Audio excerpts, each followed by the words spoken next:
billionaire refused to drive his pregnant wife to the hospital but rushed when Mistress called.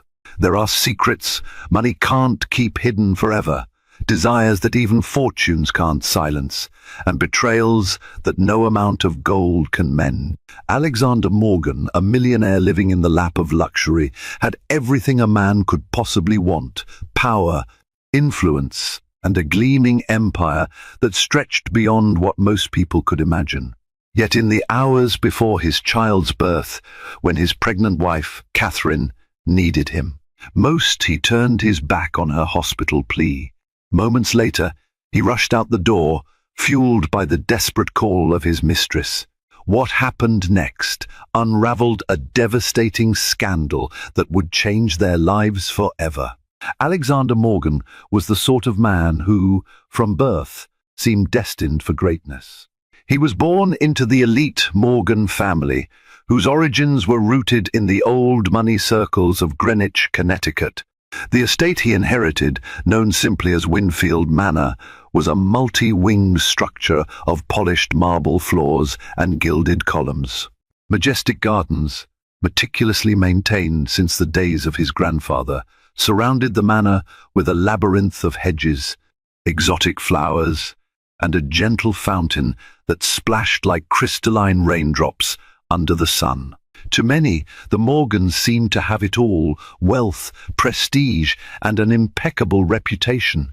Beneath this refined exterior, however, the Morgans harbored a kind of generational arrogance. Their wealth had bred a sense of entitlement, evident in Alexander's father, Randall Morgan, who never truly listened to the opinions of lesser folk. His mother, Lenora Morgan, was genteel in public but ruthless in private negotiations and family matters.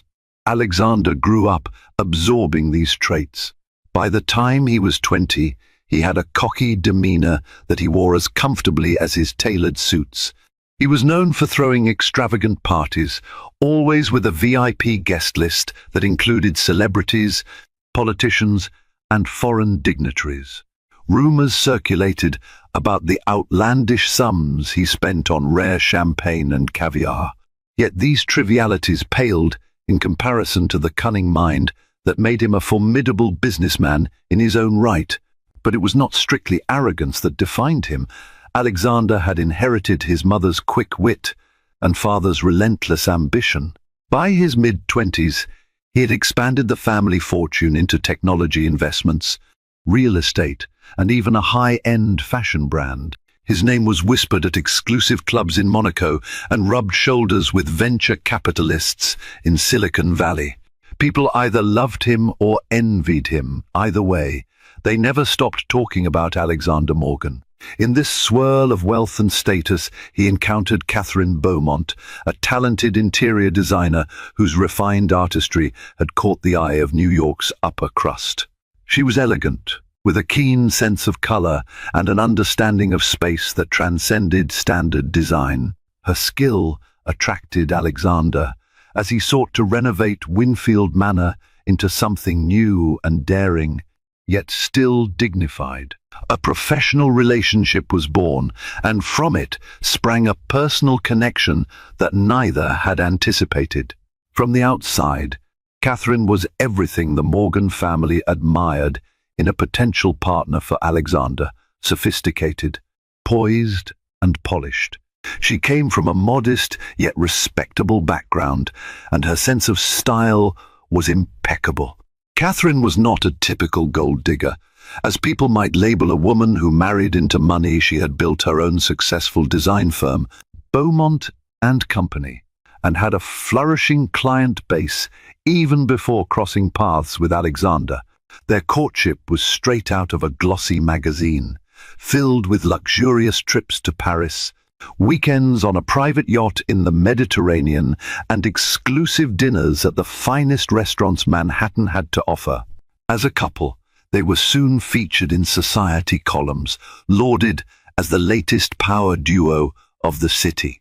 Friends speculated about a grand wedding, and indeed, it soon happened at an exquisite ceremony held in the lush gardens of Winfield Manor. under glimmering fairy lights and attended by hundreds of elites. No one suspected the clouds forming on the horizon. Marriage, despite the fairy tale opulence, brought Catherine face to face with the reality of life as a Morgan. Alexander was not an easy husband to please. He had grown up in a household where emotions were seldom shown and conflicts were brushed under expensive rugs. In moments of tension, his solution was to withdraw into his vast office, distracting himself with work or a fresh business opportunity. Catherine, on the other hand, believed in openness and communication. She had grown up with a supportive mother and father, Linda and Gerald Beaumont, who encouraged talking through problems. The Morgan family's tendency to hide issues behind extravagant vacations or lavish gifts was foreign to her. Early in their marriage, small arguments about schedules, social events, and demands of work were resolved quietly, with Catherine often giving in for the sake of peace. She understood Alexander was busy, juggling multiple ventures, but she also believed that once the dust settled, they would learn how to be a strong couple. After all, love had brought them together, and love was supposed to endure. The trouble began when Catherine noticed that Alexander's nights out with business partners became more frequent. He would casually mention a new investor meeting late at night, an impromptu conference with foreign partners, or a glamorous gala in the city he simply had to attend. Yet Catherine, uninvited, was left home alone. She tried to brush off her concerns, reminding herself of how important building connections was to the Morgan legacy. But an unsettling knot formed in her stomach each time Alexander's phone buzzed, especially when he darted out of the room to answer calls in private. She never accused him outright of wrongdoing. She wanted evidence, but more than that, she wanted trust. Some nights, Catherine found herself sitting in their grand living room, the gold-framed mirrors and plush sofas mocking her solitude. She would stare at the clock, each tick echoing the quiet frustration in her heart. Alexander often breezed in after midnight, sometimes smelling of expensive perfume that wasn't hers. When asked, he'd mumble about large gatherings where everyone was wearing different fragrances. Catherine wasn't convinced, but she swallowed her suspicions, determined to maintain her dignity and composure. Family gatherings at Winfield Manor also started to weigh heavily on her. Alexander's mother, Lenora, a rigid woman who believed the Morgan men could do no wrong, would chastise Catherine for any perceived failure. Her attire was never quite right, her table manners not refined enough, or her inability to conceive a child quickly enough to continue the Morgan lineage. Such remarks were painful, but Catherine did her best to smile politely, taking the jabs in silence. Little did Lenora know, Catherine had been yearning for a child as much as Alexander seemed to avoid the subject. In truth, Catherine feared that a child might only further complicate her shaky marriage, but she also clung to the hope that motherhood might bring her and Alexander closer, teach him responsibility, patience, and empathy. It was a gamble she wasn't sure she was ready to take, but fate had different plans. Amid the extravagant dinners and stifled whispers in the mansion's hallways, Catherine discovered she was pregnant. A swirl of emotions engulfed her that day: excitement, anxiety, a flickering sense of triumph. She quickly scheduled an appointment at a private obstetrics clinic in Manhattan, wanting to confirm the news with absolute certainty. There, she met Dr. Gabriel White, a gentle physician who recognized her name. Immediately news traveled fast in society circles. Dr. White confirmed her pregnancy and gave her a long list of guidelines. He stressed the importance of rest, a balanced diet, and emotional well-being. Catherine left with a baby's first ultrasound image, a picture she found herself staring at in a flutter of awe. She slid it into her purse, heart pounding, thinking of the best way to break the news to Alexander. Yet upon arriving home, Catherine found the mansion eerily quiet. She sent a quick text to Alexander. "I have something important to tell you. Please come home as soon as possible." No response came. She waited, pacing the marble floors, replaying every scenario in her mind. Would he be happy? Would he feel burdened? She tried to remain positive, imagining his arms wrapping around her in excitement. He arrived near dawn, exhausted and slightly tipsy. Catherine gently guided him to bed, wanting to postpone the conversation until he could fully absorb the news. That morning, when the first rays of sunlight peeked through the heavy drapes, she placed the ultrasound photo on the breakfast table and mustered all her courage.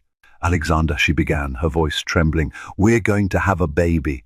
He stared at the ultrasound image for a long moment, blinking in disbelief. There was an emotion fleeting across his face, something close to shock, perhaps fear, maybe even awe. But just as soon as Catherine thought he might smile, a guarded look replaced it. "A baby?" he repeated. "Yes," she answered, reaching out to touch his hand. He cleared his throat, looking away. "That's big news." "Ah, are you feeling all right?" His questions were mechanical, lacking warmth. Catherine's heart sank. She tried to stay composed, hoping that once his initial surprise wore off, he'd show excitement. Alexander gave her a quick kiss on the forehead, muttered something about needing time to process, and retreated to his office. Catherine told herself he was just overwhelmed. It had been a late night after all. She decided to give him space, assuming he would come around once the shock subsided. However, for every day that passed, Alexander remained distant. She would find him absorbed in business calls, reading through financial reports, or making plans that excluded her. The only mention of the baby came in passing remarks, usually overshadowed by talk of brand expansions or property deals. Disillusionment began to weigh on Catherine's hope. As months went by, Catherine's pregnancy progressed. Physically, she felt the change's morning sickness that had her rushing to the bathroom, mood swings that she tried to temper around the maids and staff. She found comfort in preparing a nursery, selecting paint colors, and examining different crib designs. Even though Alexander never seemed to care much about the details, it was during this time that a worrying rumor reached Catherine's ears. One of the mansion's staff, Alma, an elderly maid who had worked with the Morgan family for decades, saw the way. Alexander's phone lit up late at night, and how he disappeared for hours, only to return with a guilty tension in his eyes. Alma, sympathetic to Catherine's plight, muttered a warning. "Be careful, Miss S. Morgan. There is something you should know." Catherine's pulse quickened. She asked what Alma meant, and the maid hesitated. "I've seen him leaving with that woman," Alma finally whispered. A torrent of questions and fears surged in Catherine's mind. Who was she? How long had this been going on? Was Alexander in love with someone else? She recalled how, at the start of her pregnancy, she had once picked up Alexander's phone only to see a text message from a certain Elena Parker. She had dismissed it, thinking it was a business partner or an associate in one of his many ventures. But that name started to echo in Catherine's thoughts more persistently now. She also remembered the expensive perfume that clung to Alexander's suit's perfume that was definitely not hers. Rather than confronting him immediately, Catherine attempted to gather evidence. One evening, she went to Alexander's office under the pretense of asking for help with financials for the nursery. While he was showering, she found his phone on the table, still unlocked. Guilt gnawed at her, but she pressed on, afraid of what she might discover. At first, she saw emails regarding property developments and a chain of hotels he was investing in. But then a series of messages on an encrypted app drew her attention. Elena Parker, I miss you. Can we meet? Alexander, tomorrow night. Hotel Royale, same suite. Catherine nearly dropped the phone. Her chest tightened and her vision blurred with tears. So it was all true. Her husband, the father of her unborn child, was seeing another woman, arranging nights together in secret. The betrayal was laid out in black and white. Yet, for reasons she could barely articulate, Catherine slid the phone back onto the table, locked the screen, and left the office in silence. A swirl of emotions consumed her: rage, despair, heartbreak, a fierce protective instinct for the child in her womb. She chose not to confront Alexander that night, fearing an emotional outburst could harm the baby. The next morning, Catherine tried to appear normal. She forced a polite smile at breakfast, though she felt as if the mansion's high ceilings were closing in on her. Alexander barely acknowledged her, his eyes glued to a business newspaper. She realized he was always present physically, but mentally far away, perhaps with Elena Parker. Catherine decided she would demand answers, but only after carefully weighing her options. She had to think about her future, her child's future, and the immense power Alexander wielded. Would he try to wrest custody from her if things turned bitter? Could she survive if she walked away from this marriage, losing the life of comfort she'd grown accustomed to? In moments of clarity, Catherine reminded herself that she had been successful before Alexander came along. She had her own design firm, which she had placed on temporary hold during the pregnancy. Maybe she could revive it. She also had supportive parents, Linda and Gerald, who would help if she decided to stand on her own 2 feet. But the emotional toll was crushing. She had loved Alexander, or at least the version of him he once showed her. Days turned into weeks, and her belly continued to grow. She had frequent checkups with Dr. White, whose gentle voice and kind demeanor brought her some solace. He urged Catherine to avoid stress, explaining how anxiety could affect the baby's development. She nodded obediently, though stress was all she seemed to feel these days. At times, Catherine nearly lost herself in fantasies of a perfect family, imagining Alexander would come clean, repent, and make amends. Other times, she grew numb, too exhausted to engage in any arguments or illusions. She still cooked dinner for them both, hoping to share a meal, but Alexander usually arrived too late or dismissed her efforts with a curt, "I've already eaten." Alma, noticing Catherine's deteriorating emotional state, would bring her calming teas and gently remind her to rest. "You are too kind, Alma," Catherine whispered one night. "Thank you for caring." One day, as Catherine was flipping through design magazines in the living room, Alexander's phone rang. His personal phone. He was in the study, so she picked it up out of reflex. The screen displayed Elena Parker. A wave of nausea hit. She didn't answer, but the phone continued to ring, the vibration resonating ominously through the silence. When Alexander emerged moments later, she handed him the phone without a word. He snatched it from her, scowling, and walked out of the room to take the call privately. From that point on, Catherine knew that any illusions she held about a husband devoted to their child were just that, illusions. She decided that if Alexander would not choose his family, she needed to prioritize herself and her baby. Catherine was well into her 3rd trimester when the drama reached its devastating climax. She was heavier, slower, her back aching from the extra weight. Dr. White had warned her of the possibility of early labor, given the stress levels. She tried to remain calm, focusing on last-minute touches to the nursery, a pastel-themed room with plush carpets and a hand-carved crib. The night it all unraveled began innocently enough. Catherine was alone in the mansion. The staff had retired to their quarters, and she was reading a parenting book in the living room. Alexander was out, apparently, at a business dinner, though she suspected it was with Elena. Around midnight, a stabbing pain coursed through her lower abdomen. It came unexpectedly, more intense than any discomfort she had felt before. She gasped, nearly dropping her book. Sweat beaded on her forehead. She tried to recall Dr.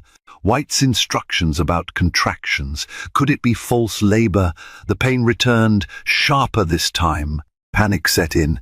She was only 36 weeks pregnant, a bit early but not dangerously so. Still, everything about it felt ominous. Catherine clutched her phone and dialed Alexander's number, her breath ragged. After several rings, he picked up. Alexander, she managed, wincing through the pain. I need you to come home. Something's wrong. I think I'm going into labor. He hesitated, his voice muffled by loud background noises, music, chatter, glasses clinking. Now, Catherine, I'm in the middle of something important. Have you called the driver or an ambulance? She swallowed hard, tears burning in her eyes. Have I called the driver? She repeated to herself, stunned by his indifference. Please, I'm scared. There was a long pause, as though he'd covered the phone to speak to someone else. Then, in a clipped tone, he said, I'll see what I can do. He ended the call. Catherine's heart pounded. She dialed the mansion's chauffeur, Martin, who always stayed on call. But to her dismay, Martin informed her that Alexander had taken the town car for the evening. The second driver was on leave for a family emergency. The pain cut through her again, so severe that it nearly brought her to her knees. Desperate, she fumbled through her contacts, finally reaching a friend who lived in Manhattan. But her friend was too far away to help quickly. Call an ambulance, her friend advised. I'll meet you at the hospital. Catherine did just that, summoning an ambulance that would arrive in about 15 minutes.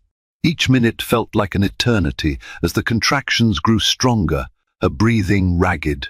She didn't realize she was weeping until she tasted the salt of her tears on her lips. She waited by the entrance, hugging herself in terror. Where was Alexander? Where was her husband, the father of her unborn child, at this critical moment? Just as she thought she couldn't be more devastated, her phone rang again. Still doubled over in pain, Catherine fished out her phone. She hoped it was Alexander, finally coming to his senses. But the caller ID made her stomach lurch. It was an unknown number. She answered, voice trembling. Catherine Morgan? An anxious voice asked. This is Dr. Gabriel White.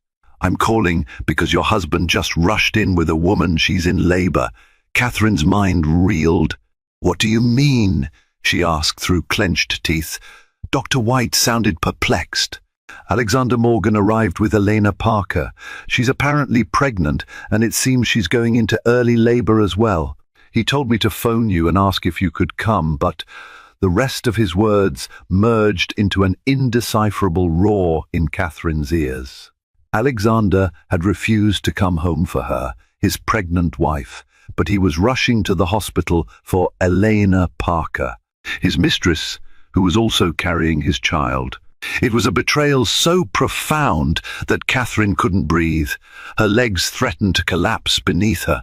She forced herself to inhale, remembering her own crisis. The ambulance sirens approached, and moments later, paramedics were lifting her onto a stretcher. As the ambulance sped away towards St. Joseph's Hospital, Catherine lay on the stretcher, tears streaming down her face. She clutched her belly, half in physical agony from the contractions, half in emotional torment from the revelation. She realized with nauseating clarity that Alexander had been leading a double life, two pregnant women, both in their final stages of pregnancy, both in need of him, and he had chosen Elena. By the time Catherine arrived at St. Joseph's, she was in full labor. Nurses rushed her into a delivery room while she begged to see Dr. White. It turned out he was occupied with another patient, Elena Parker, who was in the private suite next door. Catherine's friend from Manhattan, Alyssa, soon arrived, grabbing Catherine's hand and trying to calm her. The contractions intensified. Nurses gave Catherine an epidural to manage the pain, but her emotional turmoil was not so easily numb. She kept hearing voices in the hallway, glimpsing the frantic movement of doctors.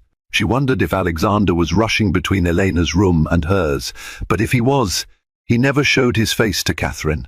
Hours crawled by in a haze of pain and heartbreak. Finally, Dr. White entered Catherine's room, looking harried but compassionate. You're doing well, he assured her. Just a bit more, and he was interrupted by a nurse whispering something in his ear. Doctor, White nodded gravely. "Excuse me," he said, rushing out again. Catherine guessed he was going back to Elena. The betrayal burned like acid in her throat. Before dawn broke, Catherine gave one last push, and a newborn's piercing cry echoed through the delivery room. Tears of relief and heartbreak streamed down her face. She was a mother, now a mother, in the loneliest sense imaginable. The nurse placed a baby boy in her arms. He was warm, fragile, blinking at the harsh hospital lights. In that instant, Catherine felt a surge of unconditional love, a fierce determination to protect him from the chaos that was his father. She asked if Alexander was outside. The nurse shook her head apologetically. Alyssa hugged her and whispered, "I'm so sorry, Catherine." A few hours later, as Catherine tried to rest, Dr. White returned to check on her. "Your baby is healthy," he said. "He's in the neonatal ward for observation, but he's fine." He paused. "Elena Parker had a baby girl. She's stable as well." Catherine's lips trembled. "And Alexander?" she asked, though she could guess. "He left about an hour ago. I believe he went home with Miss Parker's baby." She insisted on discharging early, and Alexander seemed very worried. The final blow. He had left Catherine alone in the hospital, but had escorted his mistress and their newborn daughter. Catherine felt like she was drowning in humiliation and sorrow.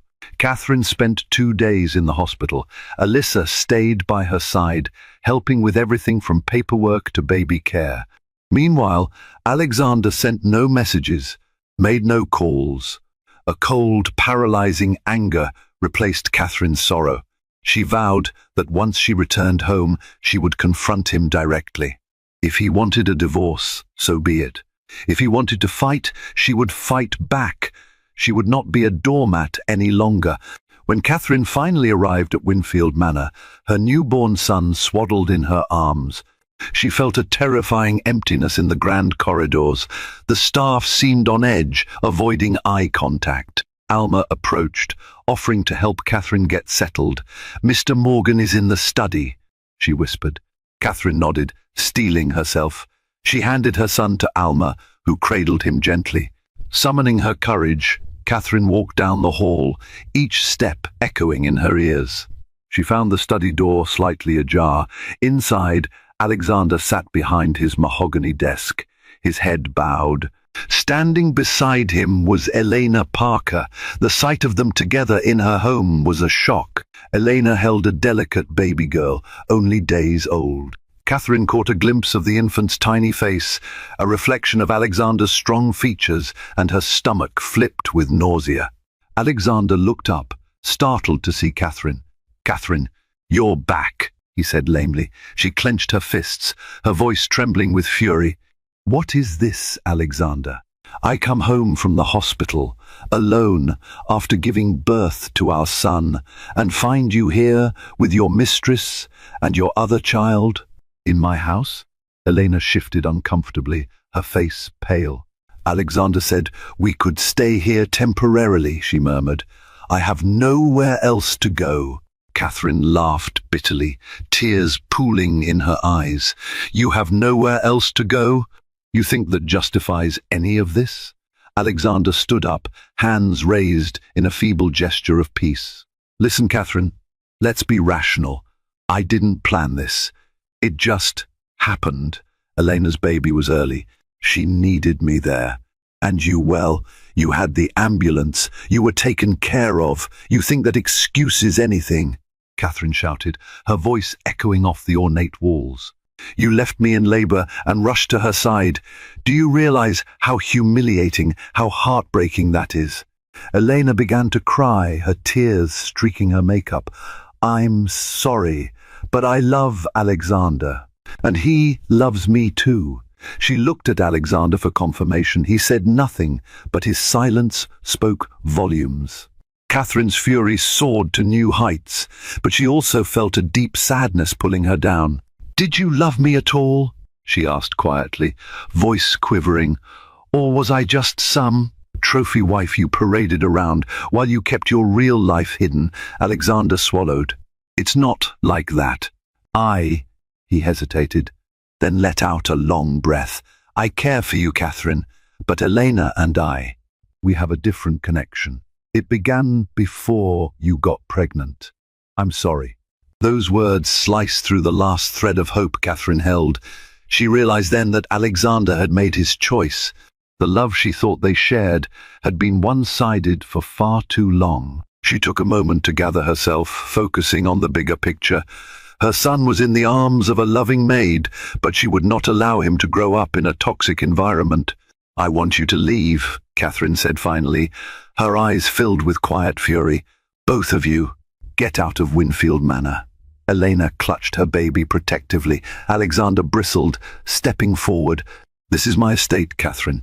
You can't just—" "I can," she interrupted. "The deed is in my name as well. Remember the vow we made after we got married, to share everything?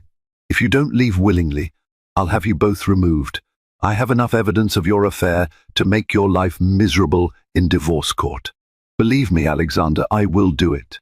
A glimmer of fear crossed his face. He knew Catherine wasn't bluffing. Her father, Gerald, was a prominent attorney, and Catherine herself was no stranger to legal battles. Alexander stared at her, then at Elena, as though trying to balance loyalties. Finally he conceded. "Fine," he muttered. "We'll go for now, but this isn't over." Catherine stepped aside, allowing him to pass. She watched through teary eyes as Alexander and Elena left, carrying the newborn girl. The echo of the front doors, slamming shut, reverberated through the quiet halls, marking the end of one chapter of her life and the daunting beginning of another. In the days that followed, Catherine worked with her father's legal team to file for divorce. The media got wind of the scandal, and tabloids splashed headlines about the millionaire who abandoned his pregnant wife for his mistress. Rumors ran wild. Some alleged that Catherine knew about the affair all along and only acted the victim now, while others portrayed Alexander as a heartless playboy from the start. The truth was lost in the frenzy, but Catherine was too exhausted to care. Her priorities now were simple: to heal and to care for her son, James Morgan Beaumont. She added her maiden name, Beaumont, to his birth certificate, symbolically distancing him from the Morgan legacy. She revived her design business, Beaumont and Company, working from a home office while nursing her newborn. In the quiet of those early mornings, she drew strength from James's warm little face, his tiny hands gripping her finger. He was her future now, and she would not let him down. Support flowed in from unexpected places: fellow society women who had endured similar betrayals, old college friends who admired her bravery, even certain Morgan family acquaintances who quietly disapproved of Alexander's actions. Even the staff at Winfield Manor, like Alma, rallied around Catherine. She decided to keep the estate for James's inheritance, though she often wondered if it was cursed by the Morgan arrogance. Meanwhile, Alexander tried to maintain a relationship with James, though Catherine set strict boundaries. She allowed him supervised visits, primarily to ensure her son's safety and well-being. Each time he visited, Alexander would arrive in his luxury car, sporting designer suits, trying to project his old confidence. But Catherine noticed new shadows under his eyes, a weariness he couldn't hide. Elena's presence in his life and her demands had apparently complicated things further. Catherine felt no pity. It was a bed he had made for himself. One day, Alexander asked if he could speak with her privately. The divorce proceedings were well underway, and Catherine had no appetite for more drama. But curiosity and a sense of closure prompted her to agree. They met in the estate's sunroom, a bright space filled with potted palms and comfortable seating. Catherine held James, who now cooed and wiggled in her arms. Alexander sat across from her, hands clasped. For a moment, he looked more vulnerable than she'd ever seen him. "Catherine," he began, clearing his throat, "I know I've done horrible things. I was selfish, and I lied to you. I just want to say I'm sorry." She studied him, seeing the father of her child, once her husband, now a man she barely recognized.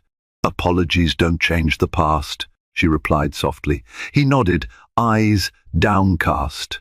I know, but it's important to me that you know I regret how I treated you.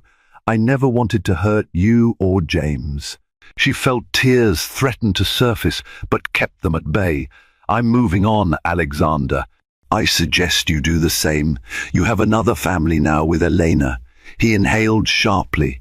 Yes, but Elena and I. It's not what I thought it would be. She's threatened to take the baby if I don't financially support her. Everything's a mess. I realized too late that what I threw away was real. Catherine said nothing, only looked at the child in her arms. She thought of how she had endured labor alone, how she had faced betrayal after betrayal, how she had found the strength to keep living for her son. A piece of her pitied Alexander, but a larger part of her found it impossible to forgive. You made your choice, she said simply, standing up. Now you have to live with it. As the months went by, Catherine's divorce settlement was finalized. Despite the sensational headlines, Catherine managed to negotiate a substantial agreement that would secure James's future. She retained Winfield Manor, but opted to move into a smaller residence in Manhattan, a place she could more easily manage while working and caring for James. The estate remained in her name, used mostly for events or short weekend retreats.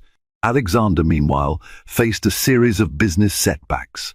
In part, these were caused by the negative publicity surrounding his personal life. Investors grew wary of his judgment. Elena's extravagant spending drained more of his finances than he had anticipated. Publicly, Alexander still maintained a veneer of success, but behind closed doors, cracks were forming. One day, out of the blue, Catherine received a phone call from an unknown number. She almost ignored it, but curiosity got the better of her. The voice on the other line was timid. "This is Elena Parker." Catherine froze. Her heart pounded. "Why are you calling me?" There was a short pause. I'm sorry. I know I'm the last person you want to talk to, but I need your help. Alexander and we're in trouble." A surge of anger flared in Catherine. She nearly hung up. "After everything you both did, you have the nerve to ask for my help." But something in Elena's trembling voice gave her pause. "What sort of trouble?" Catherine asked, trying to remain calm. Elena explained that Alexander had been entangled in a business deal gone wrong, leaving them on the verge of financial ruin. Debt collectors were harassing them, threatening lawsuits. Elena feared for the safety of her daughter, Darcy. "I don't know what else to do," Elena pleaded. "Alexander won't ask for help, and I have nowhere else to turn. Please, Catherine, he's still the father of your child. If something happens to him, it affects all of us." Catherine closed her eyes, battling conflicting emotions. She wanted to tell Elena to deal with the mess on her own, but the reference to James made her pause.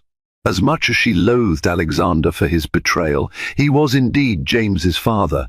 If he ended up in prison or financially ruined, the stigma would indirectly affect James's life too.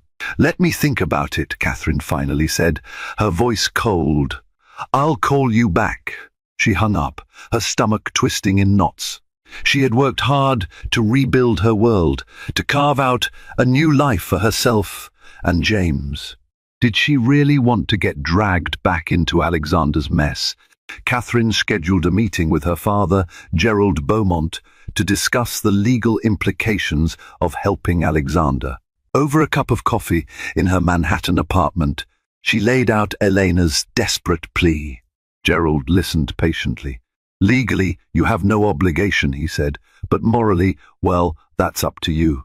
Alexander's misfortunes might cast a shadow on James's future. If you help him, you might ensure some stability. But if you do nothing and Alexander's empire collapses, that will certainly affect child support, among other things." Catherine wrestled with the decision for several days. Ultimately, she concluded that while she owed Alexander nothing personally, she had to consider James's long-term well-being. She decided to extend a measure of assistance, but with strict conditions. She would make a short-term loan to Alexander's failing venture, enough to stabilize it, on the legal condition that the funds were solely for business restructuring.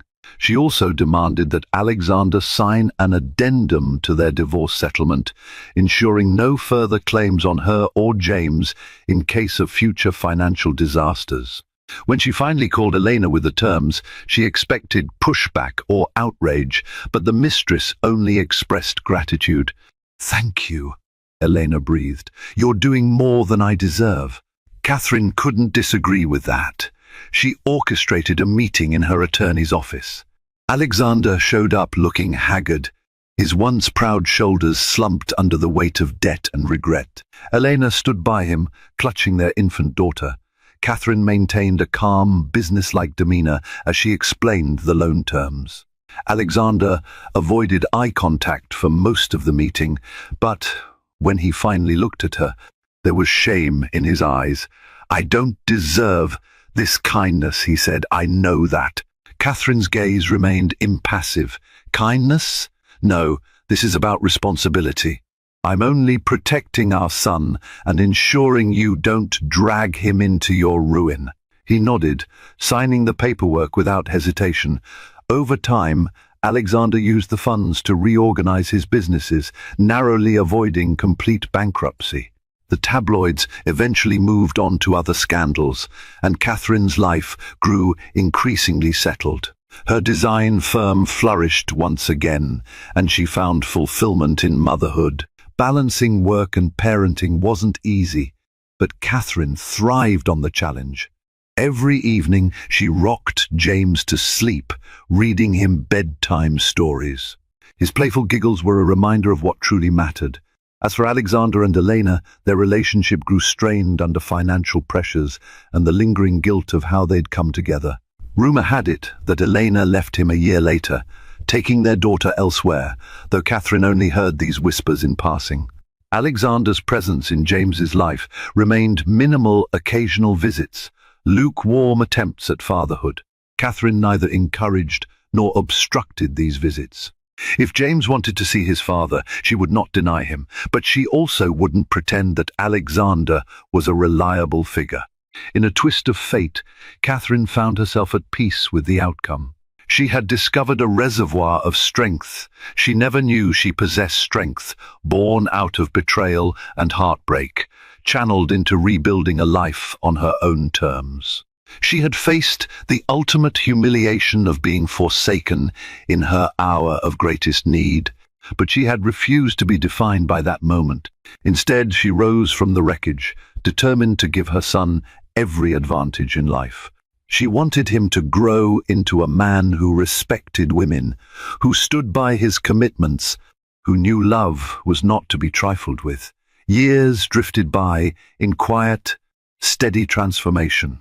What once was a grand stage of betrayal and heartbreak turned into a landscape of learning and growth for Catherine Beaumont. She'd learned to stop defining herself by the wounds of the past and, instead, shaped a fulfilling life around her passions, her son and the principles she clung to so fiercely: honesty, self-respect, and perseverance.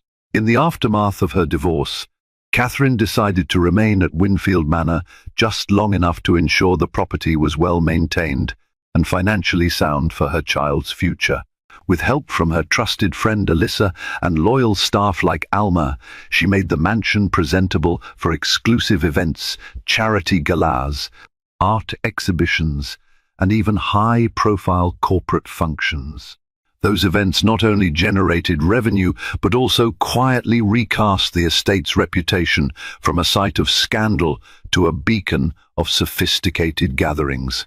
Her growing design firm, Beaumont and Company, soon became the talk of Manhattan's high society. Catherine channeled her heartbreak into creative innovation. Intricate color palettes and daring furniture concepts reflected her personal journey from darkness into light. Prestigious commissions poured in, allowing Catherine to expand to London and Paris within 3 years. The initial fear that her personal scandal might ruin her career faded with each successful project. Her talent and professionalism spoke louder than any tabloid headline. Though balancing single motherhood with an expanding empire was far from easy, Catherine discovered a profound inner strength. Each morning she rose early to feed her son James, who beamed at her with bright eyes that reminded her of why she worked so hard. She would rock him in the glow of dawn, telling him gentle stories of faraway lands before diving into phone calls with international clients or scribbling design notes in her leather-bound planner. Even at such a young age, James seemed to sense his mother's love. He cooed and kicked with excitement whenever she cradled him in her arms. When James was old enough to toddle around, Catherine decided it was time to move from Winfield Manor into a more modest but beautiful townhouse in Manhattan. The manor, while grand, felt weighted with too many memories she wished to leave behind. She visited often for business events, but she craved a fresh start, an environment uncluttered by the haunting echoes of Alexander's betrayal. Her new home, a brownstone with tall windows and a cozy garden, became her sanctuary, a place she filled with bright paintings, minimal furniture, and photographs that captured her son's every milestone. In the swirl of these life changes, Alexander Morgan remained a distant figure. Their divorce settlement granted Catherine sole custody, though she allowed him scheduled visitation rights. In the early months, he arrived promptly for these visits, still wearing an air of forced confidence. He brought expensive gifts for James, tiny suits, overpriced toys, and gold-engraved keepsakes. Yet as time passed, his visits grew sporadic. Rumor had it that Alexander was struggling to keep his finances afloat amid ill-advised business deals and the public fallout of his affair. Catherine neither celebrated his misery nor welcomed him back into her life. She remained cordial but distant, setting boundaries to protect the stability and peace she had cultivated for herself and James. From time to time, Catherine heard murmurs about Elena Parker. She had apparently left Alexander not long after their daughter turned one, claiming the relationship was too burdensome and that Alexander was too unstable. Catherine felt a complicated tangle of emotions when she heard these whispers, part vindication, part sadness. She pitied Elena in a small way. They had both been caught in Alexander's web, though on opposite ends. Still, Catherine never reached out, believing she owed Elena nothing more than a distant wish that she might find her way forward. Amid these developments, Catherine focused on her deeper aspirations. She began mentoring younger women starting their own businesses, particularly single mothers who struggled to break into competitive industries. Her personal story made her an empathetic figure, and she found new purpose in giving others the guidance and support she once wished she'd received. She launched a foundation, Beaumont Future and Vision, which provided seed grants and workshops on financial planning, marketing, and design fundamentals.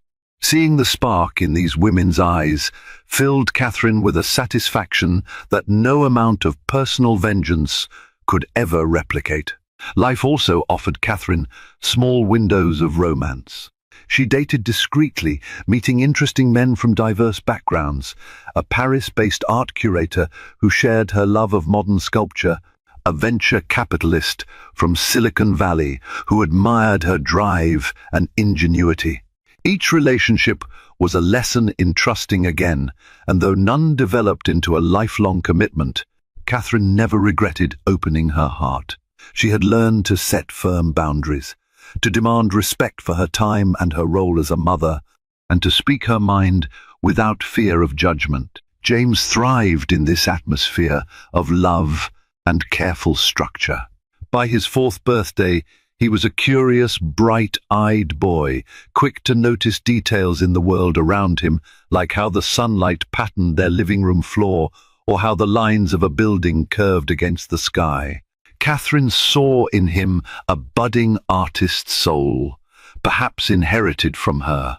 She celebrated his talents, enrolling him in creative play classes and encouraging him to paint or draw whatever captured his imagination. Often, she found his little scribbles taped to the walls, rough shapes, crayon marks, and experimental colors. Each drawing felt like a gift, a promise that the future might still hold beauty and wonder, no matter what storms had torn through their past. In quieter moments, when James asked about his father, Catherine offered gentle truths. She explained that Alexander loved him in his own way, but had chosen a different path. She was careful never to fill James's young mind with bitterness or resentment. Life had taught her that hatred only weighed one down, and she refused to pass that burden to her child. Instead, she focused on hope and gratitude, the hope that James would grow up to be a compassionate, respectful man, and the gratitude that they had each other and more love than any betrayal could ever destroy. On one sunny afternoon in Central Park, Catherine watched James chase pigeons with squeals of glee. As she relaxed on a bench, she reflected on the woman she'd become, a far cry from the trembling wife who once begged her husband to drive her to the hospital. A gentle breeze caressed her face, and she inhaled deeply, savoring the moment. She was no longer haunted by the memory of that night when Alexander's betrayal loomed larger than anything else in her life. Instead, she felt the warmth of the sun, the beating of her own heart, and the unbreakable bond she shared with James. Catherine had come to understand that she didn't need revenge or validation from her ex-husband or anyone, for that matter, to find peace. She had spent years rebuilding, forging a life that was authentic and fulfilling, untainted by the scars of the past. Though the journey had been fraught with tears and turmoil, it led her to this serene moment, watching James squeal in delight as a flock of birds took off into the bright sky. She realized that happiness, once so elusive, had found them after all. And in that instant, Catherine knew this was her true victory, a life defined by her own resilience, her son's laughter, and the unwavering conviction that even the deepest wounds could be transformed into a source of unexpected strength. The saga of Alexander Morgan and Catherine Beaumont Morgan is a chilling reminder that even wealth and prestige cannot shield us from betrayal and heartbreak. Love, trust, and family ties hang by delicate threads that can snap when selfish desires are allowed to run rampant. Yet in the aftermath of devastation, it's possible to rebuild stronger, wiser, and determined to protect what truly matters. If Catherine's journey taught us anything, it's the power of resilience and the importance of self-worth. No matter how dark the circumstances, hope and perseverance can pave the way to a brighter tomorrow. Thank you for joining us on this emotional roller coaster of shattered vows, hidden affairs, and newfound independence. If this story moved you, please hit that like button, share it with your friends, and subscribe to our channel for more gripping tales. Your support means everything. Stay tuned for our next dramatic story.